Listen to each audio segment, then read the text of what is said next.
back to my channel. In today's video, we are going to be doing supposed to be for Mother's Day, but I know that some people don't have mothers, or they have women in their lives that are like mother type figures to them. Maybe it's a grandparent or an aunt, or just a really close friend that is a woman that's just been a motherly type person to you. And so this is why I just titled, or the sentiment on this card is "You are the best," just so that it's not so pigeonholed into Mother's Day. But this will post around the time of Mother's Day. We're going to be doing a few things today. So I am playing with a new to me brand. I purchased this kitchen sink stamps.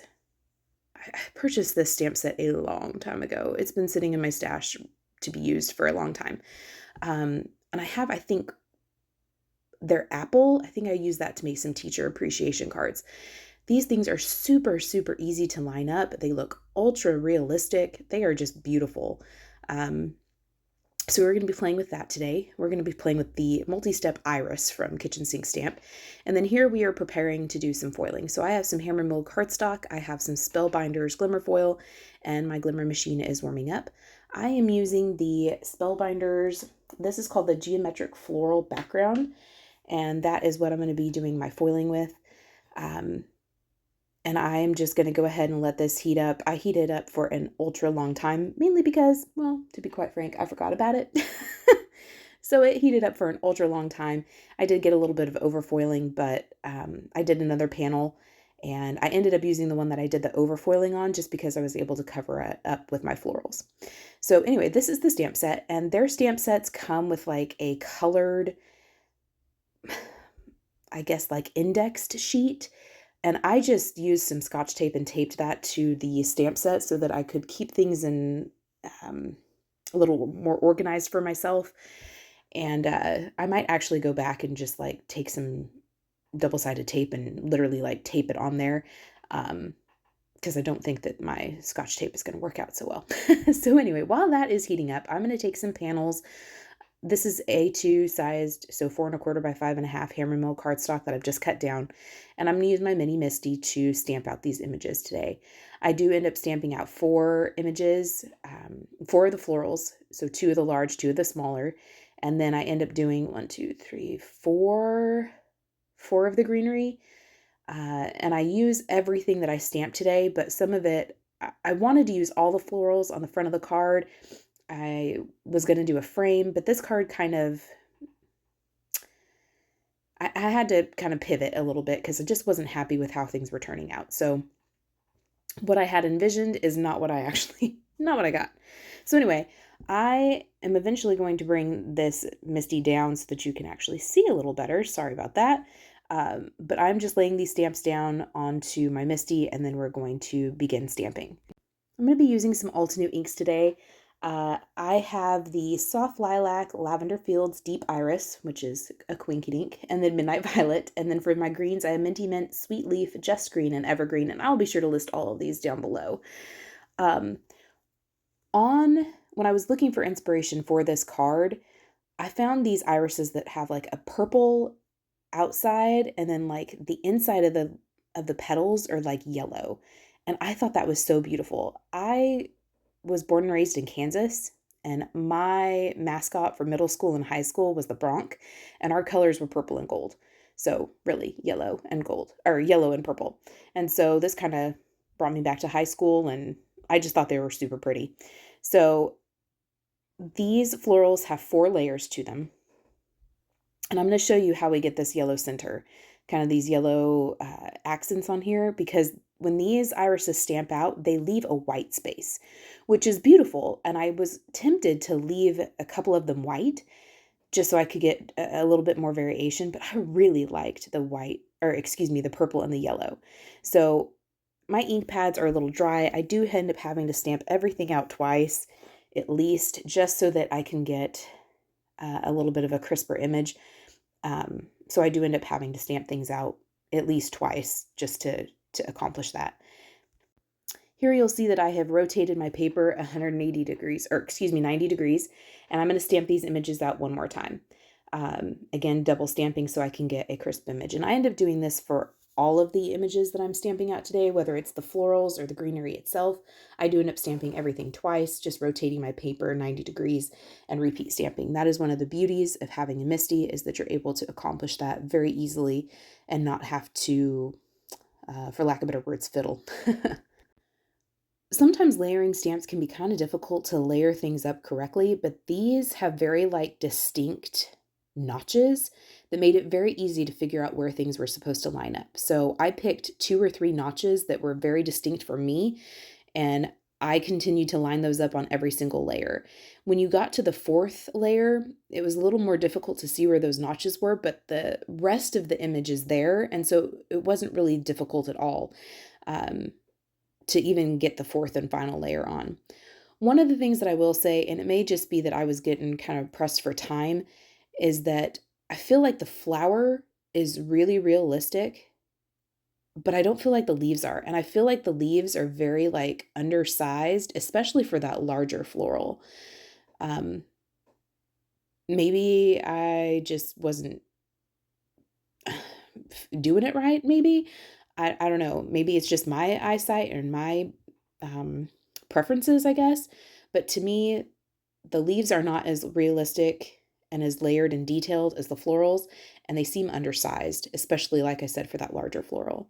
So here you've seen that I've gone ahead and rotated my paper. We're going to just repeat stamp. This is the second color. So the first one was Soft Lilac. The second color is Lavender Fields. And then we're going to be able to move on to the third layer. The third layer is Deep Iris, and this is where the flower really is beginning to come together. And it was at this point that I was looking at it and I was like, this is really beautiful and super easy to figure out. And there's only 4 layers. Now, if you were one of those that you were just starting out in this field, or, just dipping your toes and maybe layering images, or dipping your toes in stamping in general, this would be a really good set because you get very, very dramatic results. And like I said, the florals look very realistic. They're very easy to line up. And I'm one of those that I'm going to tell you, if I had to sit there and fiddle for a while, I'm going to tell you. And I did not. It was very easy to pick 2 or 3 notches and line them up for every single layer. And this is one of those things that you can build up color. So let's say you only have 2 purples in your stash, but for this set you need 4. So maybe you stamp your first layer once in your lighter color, you'd stamp your second layer twice in your lighter color to build up that depth. Then you move on to your third color and you stamp your third layer in your second color that you have twice. And then you move on to your 4th layer and you stamp your darker color twice or 3 times, depending on how many, the kind of depth that you want. So this would be a very easy set to build color if you don't have a lot of colors in your stash. You're dipping your toes, you're just trying things out, or you just simply don't have the time to pull out every single color that you have. And this is, like I said, a very dramatic set. And you could just, honestly, you could just skip the greenery altogether, maybe just stamp the stems. And then, sorry, my head gets in the way. I'm kind of blind, so I really do have to get over these things. And the last color is Midnight Violet. And when I lift the lid, I was looking at this and I was like, man, these are gorgeous. And I was halfway tempted. I'm trying to show you because these ones at the top that I'm showing you right now have dried a little bit. So these inks from Altenew dry back into the paper a little bit and they soften. And that just made it look so, so beautiful. I do end up taking these to my brother machine and having it cut them out for me. And I did have to do a little bit of finicky tweaks to it to get it to cut these out properly, but it cut it out no problem. So now I'm going to move on to the greenery. And I do apologize. I thought I was recording and I was not when I stamped out all my greenery, but I will list the colors that I used down below. So I have moved on to those foiled backgrounds that we did. And I just went to my stash and I don't know what brand or company this is from. I want to say they're Waffle Flower, but I'm not entirely sure.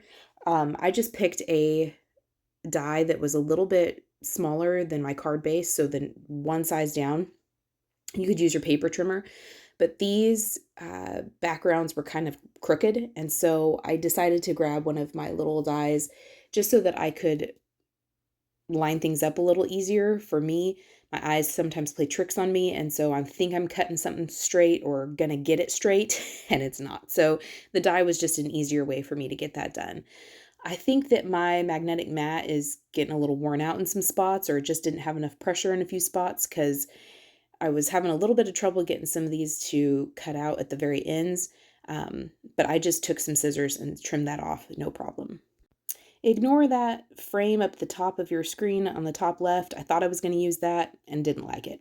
So here we are moving on to the accent color. So I chose to do yellow here just because I thought that was really striking, but you could obviously use whatever color you want, or you could leave it white like they are. They are beautiful with just the white background, but I really liked those yellow ones. So I went to my artist markers from Altenew. This one is Mango Smoothie, and I'm just coloring around. Now, something to keep in mind, purple and yellow are complementary colors, which means if they mix a lot, they get brown.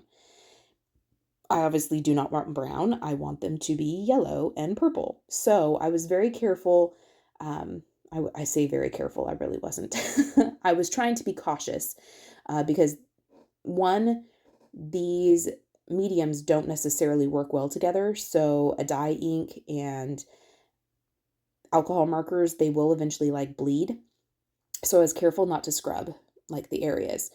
The second thing is, like I said, these are complementary colors. So if you mix them together a lot, they will make a brown. And I didn't want that. So I was just trying to be a little cautious about that. But really, I got some of that yellow over the darker purple, and it wasn't a big deal. So, and I didn't feel like I lost any of the definition as I was coloring over these parts of this image. So that's something to keep in mind, especially if you do this in like a different colorway. You can absolutely use whatever medium you want. Just be careful of the paper you're using and if the colors are going to make mud when mixed together. So I will be the first to admit that floral arranging is not my forte. It's not. I can admit that. And I finally came up with this and I was okay with it. It wasn't my favorite arrangement I've ever done, but it was okay. And I just took a piece of press and seal and stuck that to the floral images so that I could pick everything up in one piece instead of having to pick things up individually, which would get very tedious, which means I wouldn't do it. Just wouldn't do it. Don't have the patience, don't have the time. So I'm just taking some liquid glue, putting that all over the back of these images. I'm going to lay them right back down on our panel here, and then I will grab my sentiment. So one thing to be aware of, since we did foil this background, I haven't had it happen. It didn't happen on this card, but it has happened in a previous card where that press and seal did kind of mar the surface or the shine of my foil, but it didn't happen on this one, probably because these are finer lines and the one that happened on had more foil on it. But just something to be aware of if you try to use that trick. Here I'm trying to figure out where to put my sentiment. This sentiment comes from Pinkfresh Studio. It is their Here For You sentiments, and I stamped that in some VersaFine Onyx Black ink and cut it out of that same HAMMERMILL cardstock. And I'm just figuring out where I want to place it, and I think I like it the best right here. Again, this is a card that you could use for anybody. I'm posting this video around Mother's Day, but so you could give it to someone that is like a mother to you without calling them mom. But that's totally up to you. I went to my cardstock stash. I get all of my cardstock from Cardstock Warehouse, and this is a piece of Colorplan lavender cardstock, and I cut that to 4 1/4 by 5 1/2, and then I'm going to glue that down flat. Then I'm going to glue down our floral and foiled background down flat, and I'm also going to glue my sentiment down flat. Sorry, I had an interruption with a kiddo trying to talk to me. They don't understand when you're, recording things. That's okay. So there are 2 leaves and one of the smaller florals off to the left. I'm just going to put that on the inside of the card. I have discovered if I don't use everything in that particular crafty session, I usually put it in a folder and forget about it and it never gets used. So I wanted to make sure that I actually used that today. The final thing I'm doing is putting some Spectrum Noir clear glitter brush pen all over the florals, and then gluing the extra florals to the inside of the card, and then this card will be complete. So that is the card complete. I appreciate you spending time with me. I hope you felt inspired, and I hope you have a wonderful Mother's Day. And until then, we will see you next time.